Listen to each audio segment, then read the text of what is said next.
Pernah kepikiran gak sih ada saham yang ceritanya itu kayak roller coaster?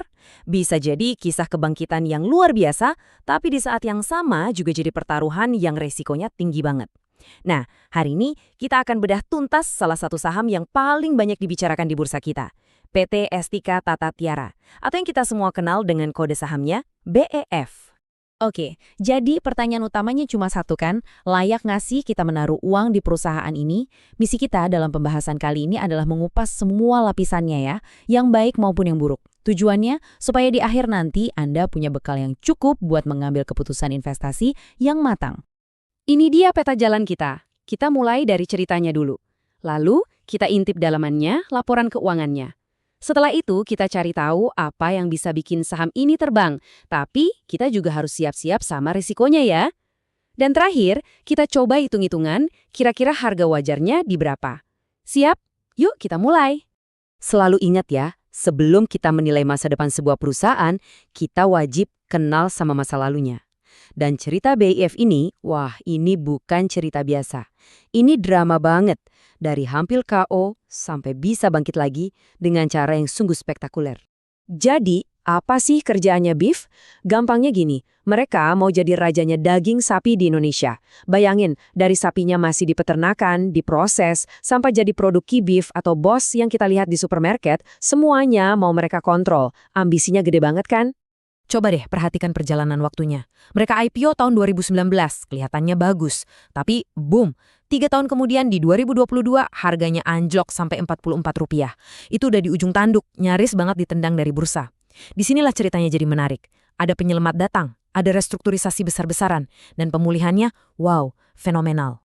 Nah, kalau tadi cuma cerita, sekarang kita lihat angkanya. Ini yang bikin investor garu-garu kepala.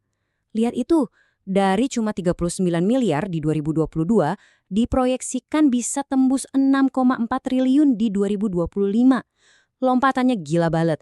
Pertumbuhan secepat ini, jujur, jarang banget kita temuin di pasar.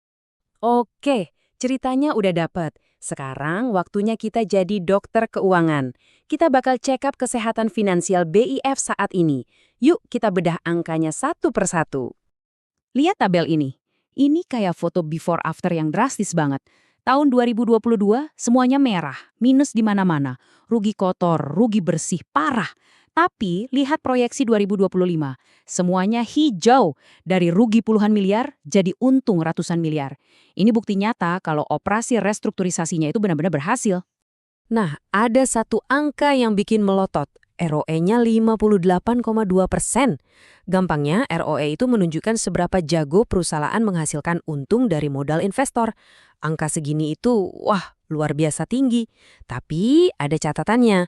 Ini juga karena badannya lagi ramping banget setelah restrukturisasi. Jadi efisien, tapi juga karena basis modalnya masih kecil. Oke, sekarang kita bandingin sama tetangganya. Disinilah mulai seru. Kalau dari PE ratio, BIF kelihatan lebih mahal dari yang lain. Tapi, coba geser ke sebelahnya. Lihat PS ratio. Cuma 0,32x. Murah banget kalau dibandingin sama total penjualannya. Jadi pasar itu kayak lagi ngomong, oke, labanya sekarang mungkin belum seberapa, tapi kami percaya penjualannya yang segede gaban ini bakal jadi keuntungan besar nanti. Ini taruhan soal masa depan.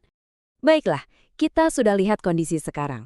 Pertanyaan berikutnya adalah, apa yang bisa bikin perusahaan ini makin ngebut ke depannya? Apa saja bahan bakarnya? Yuk kita intip. Ada beberapa amunisi penting. Pertama, mereka baru dapat suntikan dana segar 850 miliar. Ini buat modal ekspansi. Kedua, mereka nggak cuma main di sapi potong lagi, tapi merambah ke susu dan kerbau. Jadi nggak taruh semua telur di satu keranjang. Ketiga, dan ini yang paling heboh, ada peluang besar dari program makan bergizi gratis pemerintah. Dan terakhir, ada gosip-gosip kalau pemain besar dari luar negeri lagi melirik mereka. Masing-masing poin ini, kalau kejadian, bisa jadi pengubah permainan. Dan ini bukan cuma omong kosong loh.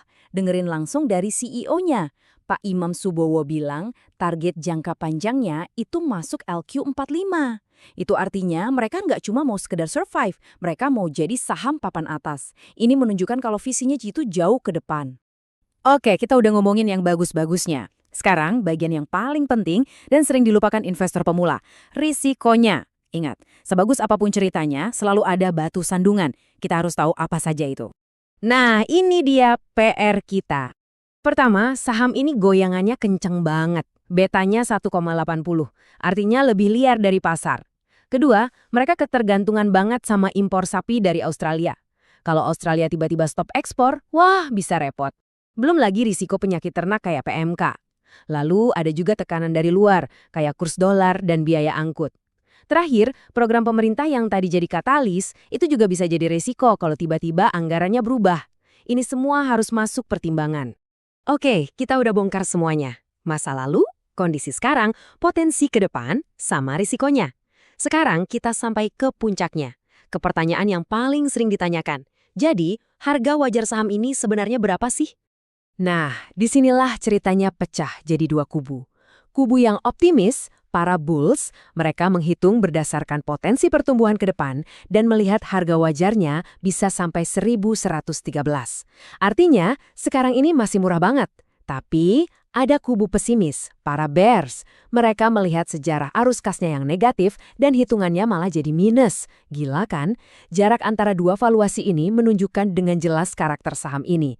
High risk, high reward. Potensi untungnya gede, resikonya juga sama besarnya. Jadi pertanyaannya kembali ke Anda.